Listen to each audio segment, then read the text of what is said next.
Hey guys, good afternoon. One more time. It's now 4:36 on Friday, April 19th. And I told you guys earlier I would make a quick update on the trading against the crowd video trades that I've had on. I've had these on about 2 weeks. So if you want to know the origin of this, go back to the channel and go back to about 2 weeks ago, and you'll find a video I made about trading against the crowd, basically taking positions based on nothing else except going against the overwhelming direction of all the retail traders. And on the video, you'll see where I get that information. And it was just kind of a fun little experiment that I took on my demo account. As I said, I took this on a demo account, as you can see here. So please don't ever try something like this on a real account with real money. I would never do that. But I just thought it would be a good experiment because we always talk about the 95% being wrong.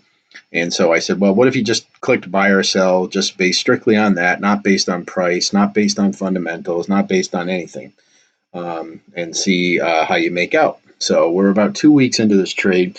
And originally I took 12 trades. I was stopped out of 3 of them. And let's see, I don't think I got back into. Um, I did get stopped out of the euro once. I did get back into that, but I also was stopped out of US yen and Aussie yen. I did not get back into those. So originally it was 11 trades. I'm in 9 of them right now. Well, the euro dollar, I got stopped out of once. I got back in. I was stopped out of pound dollar twice. I did not get back into that. That happened in the first couple of days. And then Aussie yen, I was stopped out a day or two after I started, and I did not get back into that. But the rest of these I've been carrying ever since. And so here's what they look like as of right now. So you can see down at the bottom, I have the active trades brought up here. And if you start with US Canadian, this is the one. Now this looks like from a dollars and cents standpoint that I'm down the most, but you see I took a full lot on this, which I don't know why I did that because I really didn't care about the dollars. I wanted just pips. The rest of these I took one micro lot. So it's a little deceiving in that respect. But because even though this says down $69, it's really not, because you see, we're not that far from the entry price, but because it was a full lot. So what I'm probably going to do is, once I'm really all done with this experiment, I'm just going to go into the trade history and figure out how many pips, plus or minus, I made each trade. You can't go by the dollars, and really the pips is more important figure anyways. So ignore what you see over to the right there. Let's just look at where the price is compared to where I got in. So on US Canadian, we're kind of flat right now. We've been kind of chugging along this resistance area here. But I still feel pretty confident this will go up. The dollar is still pretty strong. The Canadian, as I made in my video, has been a little bit fishy, so that's kind of why it's just kind of sitting there. So, but we'll see what happens. As you see, I gave it plenty of room to breathe here. This is a daily chart. So, but we're not far off the entry price right there where we are.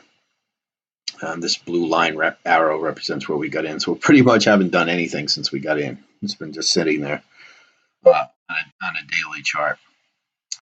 Okay, what else here?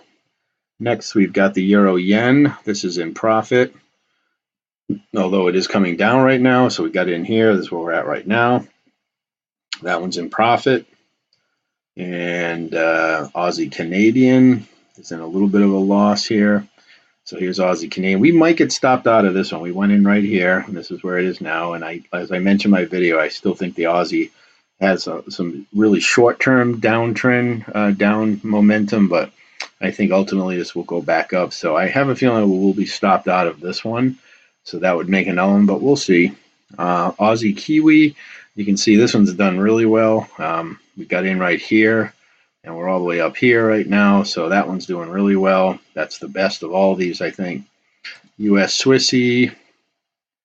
Let's see, where am I? Okay, here's my, this one's done really well too. This is an hourly chart. Go to the daily just to be a little bit more fair, but in terms of just how it looks. But it has to update because this is MT5 and I haven't opened this platform in a week, so the prices have to update. But still looks pretty good, right? Got in right here. This is where it's at. Okay, and that's US Swissy. I looked at Aussie Q. Okay, and the last one's Euro Dollar. Euro dollar right here. Again, we got in right here. This is where I was stopped out the first time I told you. I went in short and I did get back in right here.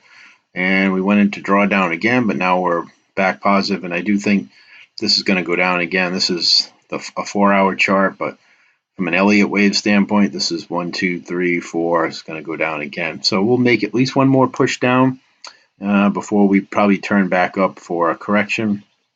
But right now it's in profit. And I do think fundamentally this is a good trade. It's just that, we're going to have we will have another correction here.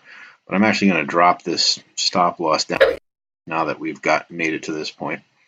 So not that it matters, it's a demo account, but just try to keep it a little realistic. And like I said, guys, I did not look at like where I entered these trades in terms of like on a correction, for like a good fill.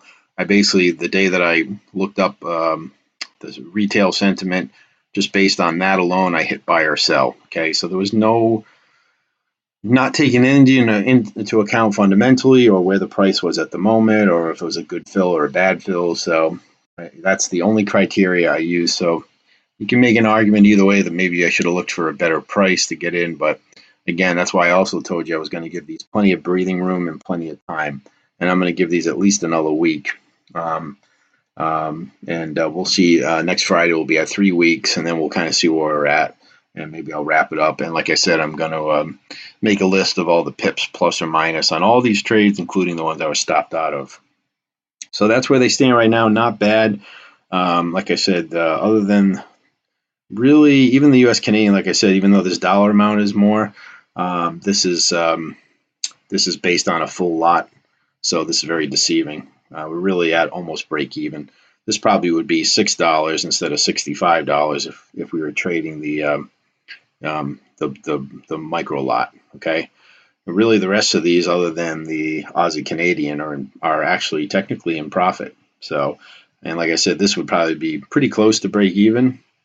And the Aussie Canadian would probably be the only other one I'm worried. This is the one I'm actually probably more worried about if I was worried about anything about getting stopped out of the Aussie Canadian, the way it looks right now, being short. So, but other than that, I think the rest of these will hang in there. So anyways, guys, that's it. Just want to give you a quick update, and we'll update this again the end of next week and see where we're at. All right. Have any questions, let me know. But again, a fun little experiment. And again, I'm doing this on a demo account, as you can see at the top here, guys. This is a demo. Do not ever do this with real money. I would never do it. But I just kind of wanted to see, because we talk about, again, the 95% that lose. And so I said, let's just do a little fun experiment and see. So this is it. All right, guys. So again, if you have any questions, let me know, and I'll talk to everybody soon. Have a great weekend.